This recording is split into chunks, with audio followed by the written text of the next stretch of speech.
So hello everyone, দেখো এখানে আজকে আমরা করব পেঁপে মাখা। ওই জন্য পেঁপে ঘষা হচ্ছে। দেখা কতটা হয়েছে। একটা পেঁপের আধখানা পেঁপে, হাফ পেঁপে আমরা নিয়েছি। এতটা ঘষা হয়ে গেছে, আর ওইটুকুনি বাকি আছে। চলো কিভাবে তোমাদের পেঁপে মাখা করতে হয় আমি দেখাবো। এখানে তেঁতুল ভিজিয়ে রেখে দিয়েছি, এটা করা হবে। পেঁপেটা ঘষা হয়ে যাক।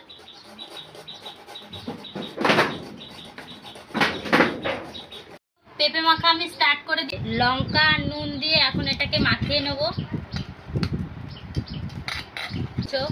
অবশ্যই জানাবে, আর না খেয়ে থাকলে এটা দেখে এবার পরের দিন মাখা করে খেয়ে দেখবে।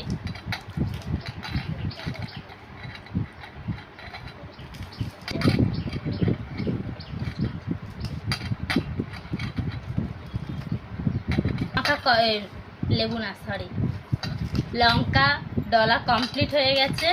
একটু সামান্য তেল দিলেও হয়, না দিলেও হয়। একটু দেব তেল,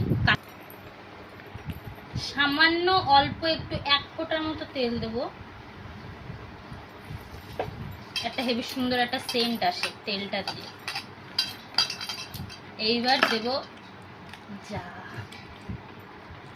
হাত থেকে স্লিপ করে গেল। এবার দেব এই যে লঙ্কা মাখা, তেঁতুল মাখা।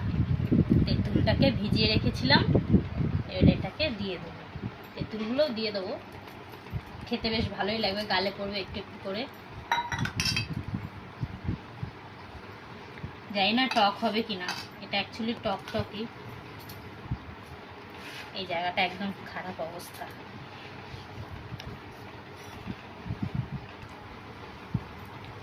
জল জিরাছে। এইবার দেব বিট নুন।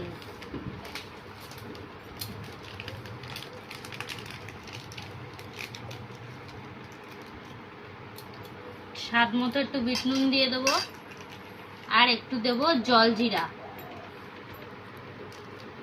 জল জিরা দেবো এবার একটু। সব পড়ে যাচ্ছে হাত থেকে।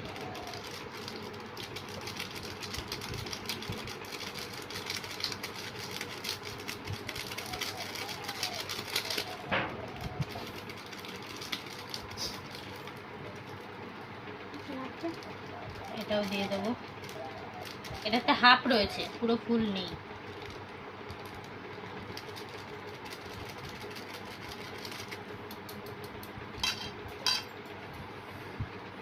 অনেক দিন পরে এই পেঁপে মাখা খাচ্ছি,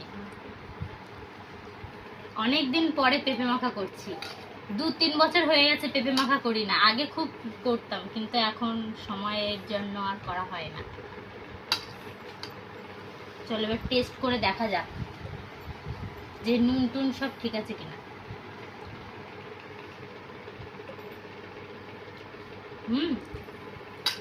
হেবি সুন্দর হয়েছে, খেয়ে দেখো।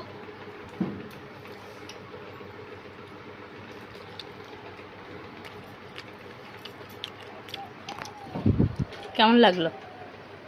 ভালো। আহা, তুই একটু নে। প্রসাদ। ভালো লেগেছে? তোমরাও ট্রাই করবে এভাবে পেঁপে মাখা, কাঁচা পেঁপে। দেখেই লোভ লাগছে। এই দেখো আবার চাইছে। বাটিতে করে দিয়ে দিচ্ছি। আগে কোনোদিন খেয়েছিলে পেঁপে মাখা? না, ফার্স্ট টাইম। কিরকম মনে হলো? চলে যাচ্ছে কিছু না বলেই।